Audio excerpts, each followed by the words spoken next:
Do you have a laptop like this and you want to make it like water resistant? I'm going to show you step by step how you can do this, because it doesn't matter, it can be 2011, 2022 or any model brand. So this technique that I'm going to show you is going to help you to prevent that. So basically, when you are drinking next to the laptop, you have always the risk that the water will get inside of the motherboard and you will fry it.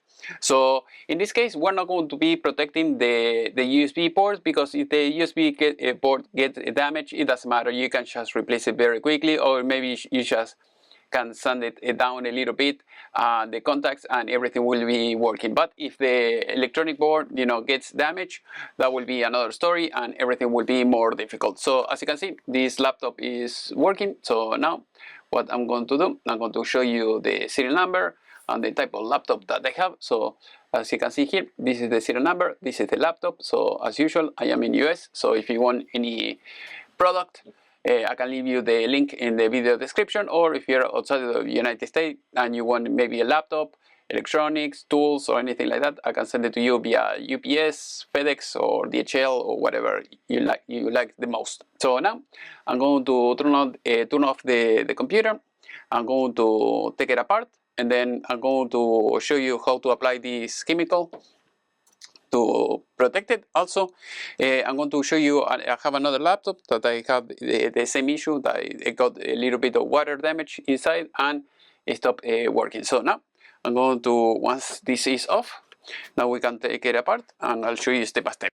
Okay, now we are going to take it apart. So basically what I recommend is, if you don't have much experience, is try to paint a little bit each screw, where each screw goes, so that way you know how to put them back, or where do they go after you finish with the process. So each laptop is different, so I cannot make a video for each laptop, but at least you have to remove the cover some way, somehow, and then after that all you have to do is try to remove the RAM, if it has the RAM. If it's the new MacBook Pro, it will be all soldered, so you cannot remove any of that, but I'm trying to be generic, at least for Windows computer or Mac computer or whatever you have. So basically it's all the same. Some way, somehow you have to remove the motherboard, so that way you can put the acrylic in one side and in the other. Once you do that, you should be okay.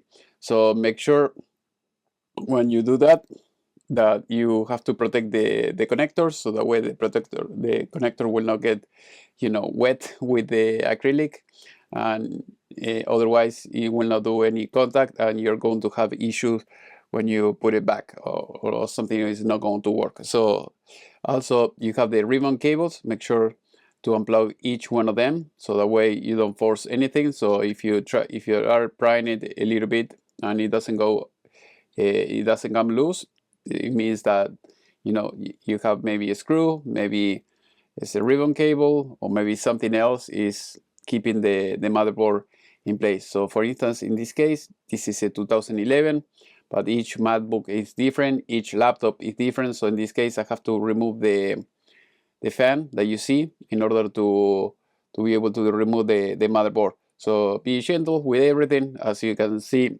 everything is very, very fragile. So if you cut the ribbon cable, the computer will not work again, or something is going not to work. Maybe if you break the connector of the antenna, the Wi-Fi antenna is not going to work, or maybe the fan is not going to work, or something is going to get damaged. So be very careful with that. As usual, if you if you have static on your body, try to touch something that is grounded, so that way you're going to prevent any damage to the motherboard. Basically that's it. Otherwise, buy one of those gloves, anti-static gloves, or use one of those wrist band to protect the electronic from any damage from the static. Static is as damaged as anything else. So as you can see here, or you don't see here, I'm trying to unplug, because in the other side of the motherboard also it has some connectors, so you have to unplug them all. I mean, if you want to work, comfortably. Like I said before, each motherboard is different, each computer is different. So now that once it's loose, you're ready to go. All right, now that you have the motherboard in one place, so now we're going to zoom in so that way I can show you closer. And that's it. So make sure that, I mean, if you can mark each connector where you have the ribbon cable, that will help you to prevent putting acrylic where you don't have to. And let's start with the process. All right, now that we have the motherboard out, we are going to start applying the chemical, so that way we are going to protect the motherboard. All right, so what I recommend here is, you see all these connectors here, all these here, here. So the idea is to stay away from that. So all the electronics that you see, no big deal. You can put this chemical, but everything else you have to stay away, because let's say if you put some of this chemical here, or this acrylic over there, or something like that, you're going to put the connector back where it was, and it's not going to work because it's not going to do the contact. And the only way to fix that will be to sand it down or something to remove the acrylic. So remember the same thing like the RAM and everything. So that is the idea, and you should not have any issue. All right, as you can see, what I did is I start marking these, so that way when you start putting the acrylic on the board, you're not going to put it on the wrong side. So I'm going to mark here on the side. Here I have one. Here I have another one. On the other one, the other side, I've done it already. I mark here. I mark here, here, here. I have all these connectors. Here I have another connector. Here I have another one. Here I did the mark already. So you can use something like that.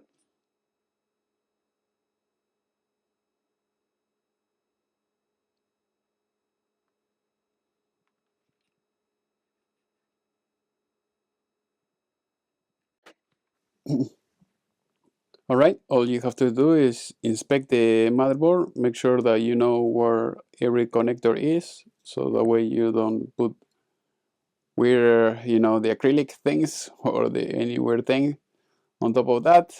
And here, as you can see, I'm using the Milwaukee marker. It's very good. It's like a paint marker. If you want something like that, I can send it to you. Otherwise, you can buy it with the link that I'm going to leave in the video description.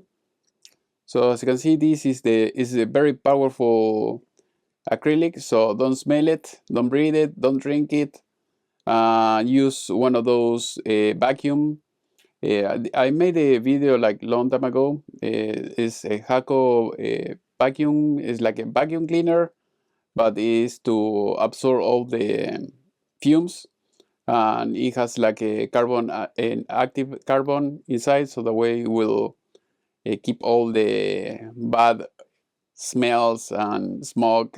I don't know about the gases, but I think it will work as well. From the room. Otherwise, you're going, if you use just a regular fan, you're going to be recirculating all the fumes. So this is very powerful.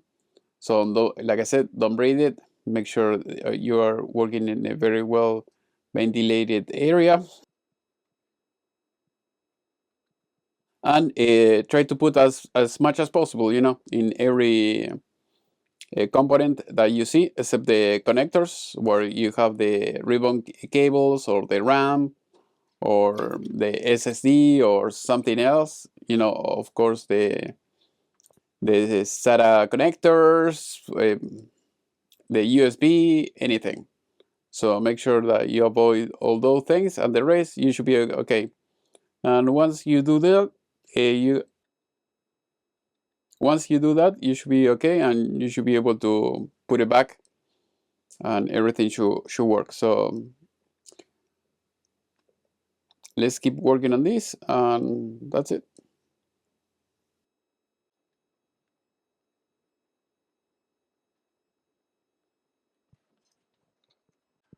All right, I was able to do it. So now I'm going to show you so the way you can see. So as you can see here, a little bit, you have some places that are a little bit brighter than the other ones. So I'm going to add a little bit more in some places that it didn't reach that much.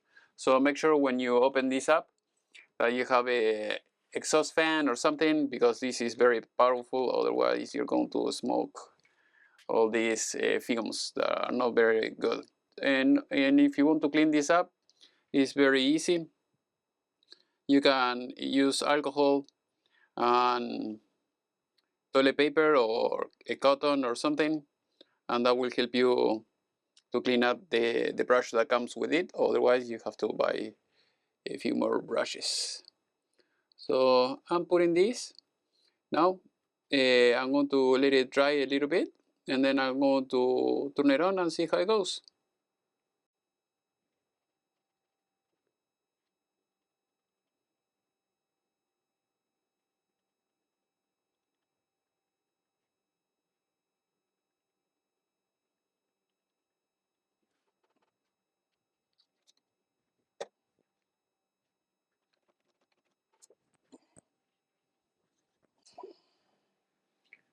Now you can grab a little bit of toilet paper and alcohol, and that should do the trick. I have done it before and it works great for this small stuff.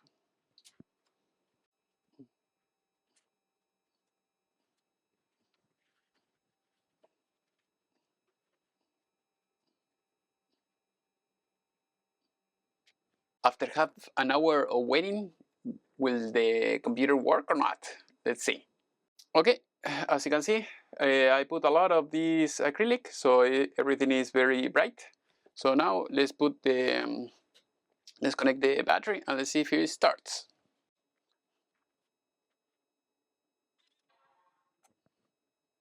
As you can see, it's booting up. So now let's wait a little bit more. We should be good.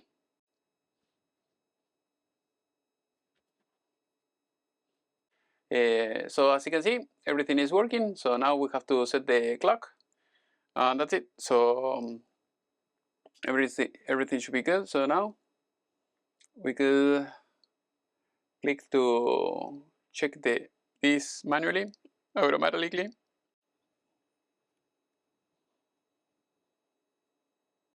And there you go. Now we have the hour just fine, and everything is working. Okay, as you can see, everything works. So all I have to do is put the cover back, and we should be good. All right, as you can see here, I have another motherboard. This is another laptop. So it has the issue that I was telling you before. So as you can see, when you see all the green stuff all around the component, it means, you know, is rusted, is got some water damage all over this place. And if you see, I'm going to zoom out so that way we can see, you know, some place where you have no water damage, everything looks neat, and you don't have any of the green stuff, you know, in the components. Like I mentioned before, manufacturers, it doesn't matter. It could be Apple, it could be Samsung, Sony, whatever. They don't want to sell you, you know, the components that you need in order to repair the motherboard. They want you to replace the whole motherboard. That is very expensive. Or if you can get the donor, you know, you can replace just the part that is bad. That's it. But in this case, it's difficult. There are few people that do these type of jobs. Otherwise, you have to replace it. But if you can protect the motherboard, like I told you before, in advance, that will be a big help, and you don't have to, you know, go through this. And it's very easy. Almost anybody can do this. Just follow the instructions. There are many, depending on the brand model that you have. You can search on YouTube and see how to take it apart. And once you have access to the motherboard, you know, you can do what I just showed you before. So each laptop is different, but is similar with the ribbon cables, the RAM, and everything else. So hopefully this video was useful. If you want to hire me, all the information is in the video description. And like I said before, if you need parts, I am in US, I can send it to you. Or otherwise, if you're in US, I'll try to give you the link so that way you can buy everything yourself. Thank you for everything, and see you next time. If you want to see my classes, go to the playlist, and you have all my classes about computers, network, and everything else. See you next time.